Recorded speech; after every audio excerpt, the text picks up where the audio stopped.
Alfredo. ¿Cómo ¿Qué te tal? va? ¿Cómo estás, Ricardo? Bueno, estaba recordando, cuando uno juega al ajedrez, se suele decir que una misma jugada no tiene el mismo efecto según el momento en que se toma la decisión, ¿no es cierto? Y según la posición que tienen las piezas en el tablero, etc. Bueno, en economía hay una cosa parecida. Una misma decisión puede tener un resultado en un momento, pero no adoptada a tiempo o adoptada antes de tiempo, seguramente no va a dar buenos resultados. ¿Por qué digo esto? Porque a veces no lo percibimos en la vorágine de la discusión cotidiana, que Massa, el ministro de Economía, ya lleva un tiempo como ministro. Y si uno le sumara a eso el poco tiempo, pero tiempo al fin, que tuvo Silvina Batakis, uno dice, bueno, hace varias semanas que la economía argentina está funcionando sin tener muy en claro cuáles son las decisiones que va a tomar el gobierno. De hecho, recién hoy, estoy viendo, mientras nosotros grabamos, 14:40 es la hora, está hablando la funcionaria y los subsecretarios correspondientes sobre el tema de la energía, ¿no? Claro. Está allí la secretaria, aunque todavía en el boletín oficial no ha salido la designación, y están presentando lo que es una parte de lo que hace ya un par de semanas anunció Massa, y algo más de un par de semanas había anunciado Batakis, que es, bueno, vamos a segmentar las tarifas de manera tal, aquello que no pudo hacer Martín Guzmán. Desde aquella época venimos discutiendo esto de la segmentación, ¿no? Por supuesto, el eslogan con el cual todo el mundo tiene que estar de acuerdo es el que más paga más consume, el que más consume más paga, y el que más tiene más paga. Claro. Pero bueno, habrá que ver, de todos modos, han dividido en 3 grupos, y habrá que ver finalmente cuál es el resultado que tiene, digo, en términos del impacto sobre los consumidores, seguramente algunas protestas habrá, y el impacto que tenga sobre el ahorro de subsidios que permitan mejorar la situación fiscal. Claro. ¿Por qué digo esto? Porque hay algunas medidas que fueron adoptadas con una gran confianza de que iba a tener resultado y que finalmente no dio. Pienso, la discusión que hoy también, dentro de un rato, 17:30, van a tener los técnicos de la mesa de enlace con los técnicos de Agricultura y de Economía, es porque aquella idea de decir va a haber un régimen especial para que aceleren la liquidación de divisas, prácticamente nadie hizo uso de eso. No fue un incentivo que le permitiera al gobierno recoger una cantidad significativa de dólares, porque de hecho el total de operaciones que se realizaron bajo ese sistema no debe exceder de 1,5 docenas o 2 docenas. Es decir, vamos a ver cómo es lo de las tarifas. La sensación que tengo es que el ministro actual de Economía tiene habilidad para los anuncios. Sí. Por eso es que decíamos al principio que dio la sensación de generar una cierta, vamos a decirlo como lo dice la vocera del gobierno, una cierta sensación de tranquilidad. Sí. Ahora, lo que pasa es que después las medidas no se adoptan a tiempo.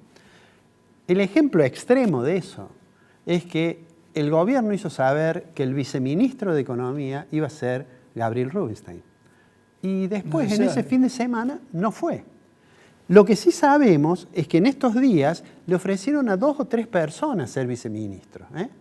Entre ellos tengo aquí a Emanuel Álvarez Agis, a Diego Bocio y a Marina del Polleto, que es de una consultora EcoGo. Ojo que con Diego Bocio, Cristina Fernández de Kirchner tiene una tirria terrible. Bueno, lo concreto es que los 3 estos y algún otro le dijeron que no, y no se sabe que si Rubinstein finalmente dijo que no, le dijeron que no. Y digo, mucho anuncio, pocas decisiones. Es decir, el equipo económico requiere de la presencia de ese viceministro. Entre otras cosas, porque las relaciones con el organismo de crédito internacional iban a estar en manos del viceministro. Digo, entonces, por un lado está esa sensación. Los dólares no están. En lo que va de agosto, el Central vendió 800 millones de dólares. Si uno toma de julio, vendió 2.000 millones de dólares.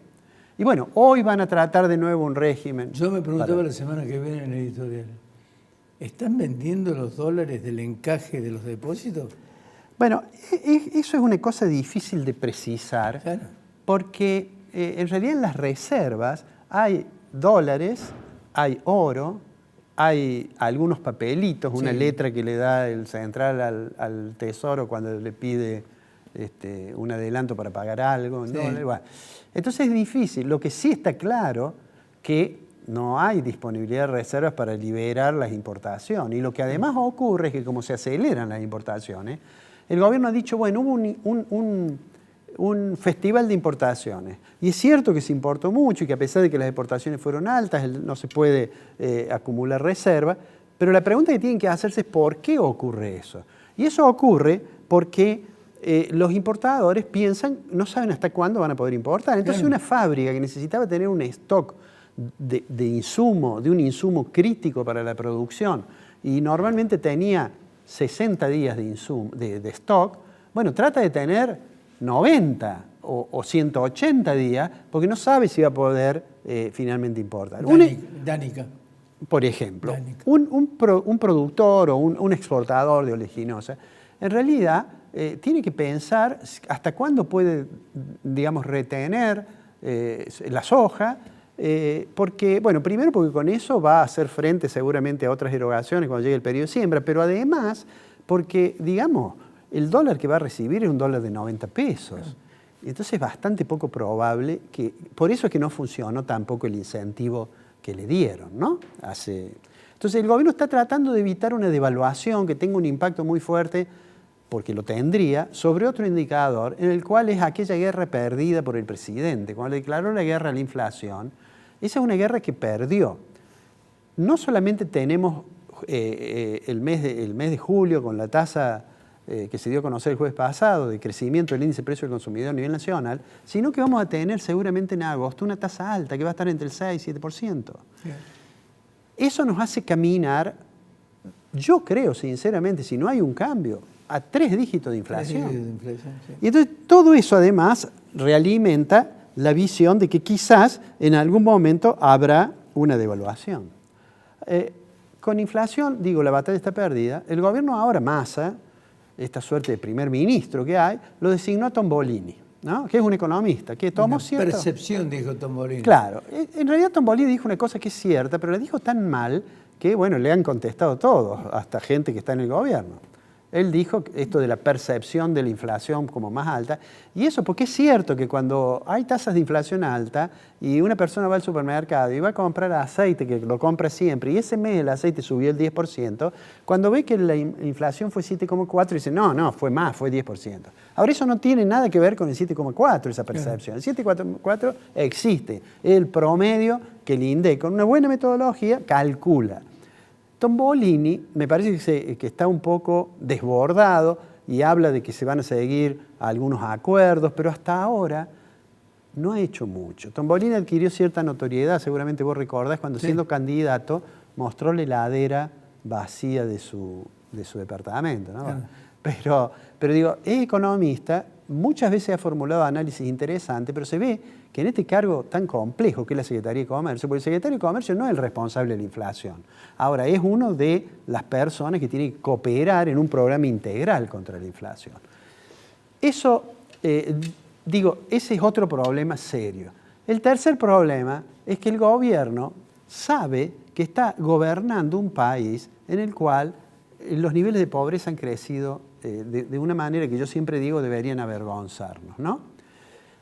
Seguramente en esta semana o en la próxima vos vas a hablar con una persona que estuvo con nosotros, que es Claudio Lozano, que finalmente fue desalojado de su cargo en el Banco Nación. Banco Nación. Y que ayer yo diría en una especie de, creo en algún sentido autocrítico, porque ha sido funcionario del gobierno un par de años, dijo, bueno, este país, el 60% de la gente no llega a fin de mes, lo cual denota un fracaso notable de la política económica.